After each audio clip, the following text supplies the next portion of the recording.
নূর হোসেন আপনি জানতে চেয়েছেন ক্রিকেট খেলাকে পেশা হিসাবে নেওয়া এবং সরকারিভাবে যে স্যালারি ক্রিকেটারদের দেওয়া হয় সেই টাকাগুলো নেওয়া ও খাওয়া কি হারাম, এবং সে টাকাগুলো কি তার স্ত্রী ছেলে মেয়েদের জন্য খাওয়া হারাম?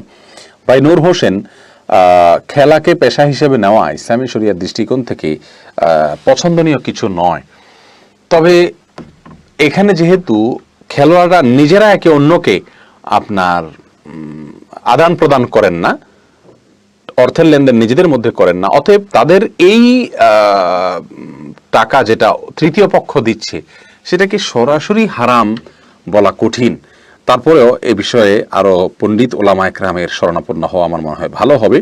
তবে আমি যেটুকু বুঝেছি সেটাতে হলো যে এখানে জুয়া সরাসরি না, তবে হ্যাঁ এই ক্রিকেট সহ যত ইন্টারন্যাশনাল খেলোয়াড় আছে সবগুলোর সাথে জুয়া অশ্লীলতার সম্পর্ক ওতপ্রোতভাবে আর জড়িত হয়ে গেছে।